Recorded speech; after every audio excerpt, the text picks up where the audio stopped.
वंदे मातरम। कर्मचारी साथियों, FMS 3.0 से संबंधित एक महत्वपूर्ण जो समस्या कई साथियों के साथ आ रही है उसका समाधान मैं आपको बताऊंगा। जैसे कि मैंने पिछले यानी कल की वीडियो में बताया था कि आपको सबसे पहले DA चेक कर लेना था कि DA जो अपडेट हो गया 50%, कई कार्मिकों के नहीं हुआ है तो आपको यथाशीघ्र उस DA को अपडेट कर देना था।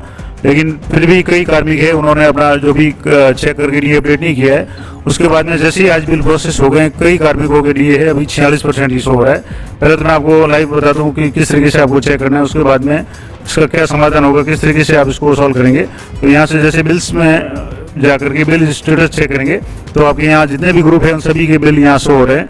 अब मैं एक बिल है यहाँ से, जैसे एक बिल है जस्ट जिसमें कार्मिक की समस्या आ रही है, यहाँ से एक्शन बटन पे आपको क्लिक करके यहाँ से क्लिक करेंगे तो आपके सामने इसके इनर आउटर और शेड्यूल जो भी है वो डाउनलोड हो जाएंगे। अब यहाँ एक जो इनर है, मैं आपको इनर को बता रहा हूँ कि इनर में जैसे यहाँ से आप नीचे स्क्रॉल करेंगे तो ये कार्मिक का मैं आपको लाइव उदाहरण बता रहा हूँ कि क्या समस्या आ रही है और उसके बाद में उसका समाधान किस तरीके से होगा।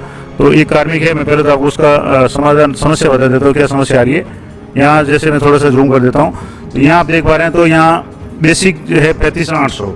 अब 35,800 का जो भी 50% है DA वो होना चाहिए 17,900, यहाँ 17,900 होना चाहिए, जबकि यहाँ DA आ रहा है 16,468। ये 46% है 16,468। इसका मतलब इनका DA 50% नहीं हुआ है। अब ये बिल प्रोसेस हो चुका है। जैसे अब नीचे कार्मिक का देखेंगे तो जिसका बेसिक 80,000 है और उनका DA 40,000 है तो 50% हो गया। इसका डबल करेंगे, इसका आधा करेंगे तो सही है। इसके अलावा नीचे जो है 75,400 है तो इसमें 37,700 है, यानी 700 का डबल 1400 और ये 37 के हिसाब से ये सही है। लेकिन ये जो कार्मिक है यहाँ मैंने आपको बताया कि 35,800 का जो DA है उसका आधा 50% है वो 17,900 होना चाहिए, जबकि यहाँ बन रहा है 16,468। अब ये कैसे ठीक करेंगे? तो क्योंकि बिल ये प्रोसेस हो चुका है, बिल बन चुका है। अब इस बिल को आपको सबसे पहले तो डिलीट करना है, उसके बाद में आपको जो भी डिटेल है वो अपडेट करनी है। तो कोई भी काम आप पहले कर लें। मैं जैसे बिल को एक बार डिलीट कर लेता हूँ, उसके बाद जैसे आप बिल को डिलीट कैसे करेंगे तो यहाँ जैसे वो कोई बिल है, यहाँ से इसी बिल को मैं सेलेक्ट कर लेता हूँ। यहाँ से जैसे बिल के ऊपर क्लिक करेंगे इस तरीके से ये बिल है यहाँ हो जाएगा, लेकिन यहाँ से डिलीट का ऑप्शन नहीं आएगा।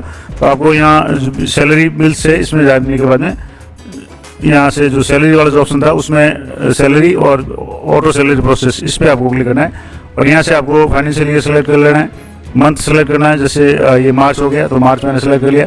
उसके बाद उस ग्रुप को सिलेक्ट करना है, तो जैसे मैंने ग्रुप सेलेक्ट कर लिया।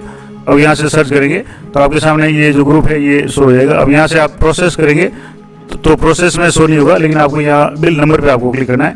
तो यहाँ से बिल नंबर पे आप जैसे क्लिक करेंगे तो जितने भी कार्मिक है उन सभी के यहाँ से नाम शो हो जाएंगे। यहाँ से इसको ज़्यादा कर देंगे तो जितने भी कार्मिक इसमें है सभी के नाम यहाँ शो हो रहे हैं। अब यहाँ जो डिलीट ऑप्शन है यहाँ से आपको इस बिल को डिलीट करना है। तो ये वार्निंग आएगी are you sure want to continue, तो येस पे क्लिक करना है, यानी चेक बॉक्स पे, और ये आपको येस पे क्लिक करना है। तो ये बिल है reference number has been deleted. अब बिल डिलीट हो गया है। अब आपको क्या करना है कि सबसे पहले उनका DA अपडेट करना है। तो वो कैसे करेंगे? तो एम्प्लॉय मैनेजमेंट में जाने के बाद में एम्प्लॉय मॉडिफिकेशन में जाने के बाद में आपको पे इंटाइटलमेंट है, इस पर आपको क्लिक करना है और यहाँ से उस कार्मिक को सिलेक्ट कर लेना है। ये पूरी लिस्ट है, यहाँ से आप इसको ज़्यादा कर लें। तो यहाँ से जो भी कार्मिक था जिसकी समस्या आ रही थी, मैं आपको कार्मिक यहाँ से सिलेक्ट करना है, उसके नाम के आगे जो भी मॉडिफाई का बटन है वहाँ पे क्लिक करना है। तो यहाँ से मैं कार्मिक को सिलेक्ट कर लेता हूँ जिनकी ये समस्या आ रही थी। तो यहाँ से जैसे आप इस लिस्ट को स्क्रॉल करेंगे नीचे तो यहाँ से ये कार्मिक जिनकी समस्या थी, यहाँ मॉडिफाई पे आप क्लिक करेंगे तो यहाँ पे डिटेल्स है। अब यहाँ से जैसे आप देखेंगे तो यहाँ 38,500 है, इनका मूल वेतन है 38,500, DNS अलाउंस 50 आ रहा है और यहाँ HR है वो 9% आ रहा है। लेकिन यहाँ जैसे आप देखेंगे तो 35,800 है, उसका DNS अलाउंस है 16,468 है। अब 16,468 आ रहा है जबकि होना चाहिए 17,900। तो अब यहाँ से आप इसको जब तक रिकैलकुलेट नहीं करेंगे तब तक ये नहीं होगा। तो रिकैलकुलेट करने के लिए यहाँ से आपको जैसे यहाँ से 7th पे है तो 7th पे सिलेक्ट कर ले, कोई बात नहीं। यहाँ से आप तारीख है तो जैसे अभी 1 मार्च या 1 फरवरी कोई भी तारीख सेलेक्ट कर ले तो उसके बैक की तारीख तो यह लेगा नहीं। अब यहाँ से जैसे 35,800 है, अब 35,800 ये है, यहाँ 50% DA है या 9% HR है। अब इसको आप रिकैलकुलेट करें। अब यहाँ जैसे 16,468 था, इसको मैं अभी आपको 17,900 करके बताऊंगा। यहाँ से आप रिकैलकुलेट पे क्लिक करें तो यहाँ से जैसे रिकैलकुलेट पे क्लिक करेंगे ये आपके यहाँ हो गया कि 17,900। अब इसको अपडेट पे इंटाइटलमेंट डिटेल्स, इस पर आपको क्लिक करना है और येस पे क्लिक करना है। तो यहाँ से जैसे ही हो गया, अब यहाँ से ये जो है डाटा क्लियर हो गया। अब आप एक बार वापस इसको चेक कर लें। तो मैं दोबारा पे इंटाइटलमेंट पे जा रहा हूँ और यहाँ से जाने के बाद में उस कार्मिक को वापस आपको सिलेक्ट करना है। सेलेक्ट करने के बाद में आपको बिल नया किस तरीके से जनरेट करना है वो भी पूरा प्रोसेस में बताऊंगा। तो वीडियो में बनाने पूरा वीडियो देखें ताकि आपको किसी तरह की कोई समस्या नहीं आए और नहीं किसी को कोई पूछना पड़े। तो यहाँ से जैसे थोड़ा सा ये साइट है, मैं बार बार कहता हूँ कि साइट में थोड़ी सी समस्या है और खास करके लोडिंग में टाइम लेता है। तो एक बार तो यहाँ से जैसे कार्मिक को मैं वापस सेलेक्ट कर रहा हूँ, यहाँ से उसको ज़्यादा कर ले। सबसे बड़ी समस्या है कि यहाँ 5 ही डिफ़ॉल्ट आ रहे हैं, तो थोड़ी सी ज़्यादा संख्या हो तो समस्या नहीं होगी, लेकिन जो भी सिस्टम है धीरे धीरे ये सुधार होगा। और यहाँ से जैसे यहाँ से मैंने इस कार्मिक का जिसका अपडेट किया था, तो यहाँ से 35,800 है, 50 है, और यहाँ आप देखेंगे तो 35,800 का यहाँ 17,900 हो गया। पहले जो 16,468 आ रहा था उसकी जगह 17,900 हो गया। अब यहाँ कोई समस्या नहीं है।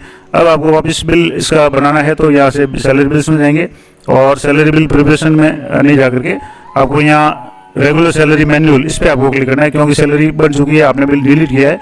अब यहाँ से फाइनेंशियल ईयर 2023-24 मंथ आप मार्च सेलेक्ट कर लें, ग्रुप सेलेक्ट कर लें जिस ग्रुप का अभी आपको बिल बनाना था। यहाँ से मैंने ग्रुप सेलेक्ट कर लिया और यहाँ से सर्च पे क्लिक करेंगे तो ये पूरा ग्रुप आपके यहाँ हो जाएगा। अब इस ग्रुप में से जो भी कार्मिक जिनका भी सैलरी बनानी है, यहाँ से आप इसको इनिशिएट कर लें तो ये पूछेगा are you want to sure. अब इसमें से कुछ कार्मिक जैसे जिनकी सैलरी नहीं बढ़ानी तो उनको आप यहाँ से सिलेक्ट कर लें, क्योंकि इनका जैसे रोकी हुई सैलरी है।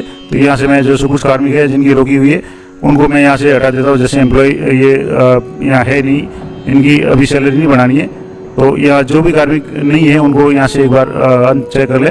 उसके बाद में इनिशिएट पर क्लिक करेंगे तो ये कन्फर्मेशन पूछेगा और ये bill reference number has been successfully submitted. अब ये बिल आपके बन गया है। जो कार्मिक नहीं है उनके यहाँ से नाम रह गए हैं। तो अब ये तो हो गया कि इनका बिल है वो प्रोसेस हो गया। अब मैं वापस आपको यहाँ से चेक करके बताऊंगा कि जो रिपोर्ट्स है उसमें सही हुआ कि नहीं हुआ।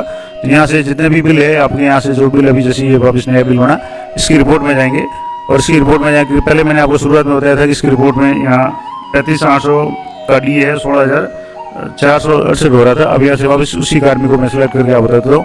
यहाँ से आप जैसे इसको जूम करेंगे, थोड़ा सा आपको जूम करके बता देता हूँ। यहाँ से जो कार्मिक थे इनको मैं यहाँ से यहाँ आप देखेंगे तो ये कार्मिक है 35,800 है, इसका डी ए 17,900 आ गया, जबकि कुछ समय पहले इसका डी ए है वो 16,468 था। तो ये डी ए अपडेट हो गया। तो इस तरीके से आपको जिस भी कार्मिक की ये समस्या आ रही है, पहले एक बार रिपोर्ट से सारे कार्मिक आप एक बार चेक कर लें, देख लें कि किस किस कार्मिक के क्या क्या समस्या आ रही है।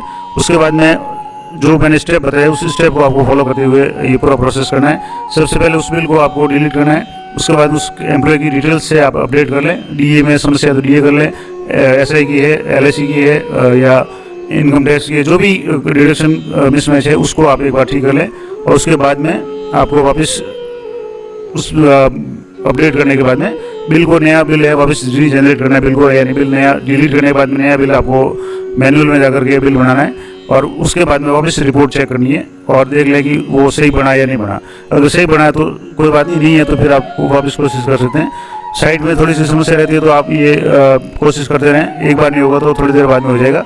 तो ये महत्वपूर्ण जानकारी थी कि मार्च महीने के बिल प्रोसेस होने के बाद भी किसी कार्मिक की डिटेल्स गलत है तो उसको आप खास करके डीए के मामले में कई लोगों के साथ ये समस्या होगी, तो उसको कैसे आप अपडेट करेंगे। मैंने कल की वीडियो बताया था कि आप पहले कैसे काम करना है। बिल बनने से पहले तो आप आसान काम था, अब बिल बन गए हैं तो आपको बिल रिवर्ट करके या डिलीट करके वापस डिटेल अपडेट करनी है, उसके बाद में नया बिल प्रोसेस करना है।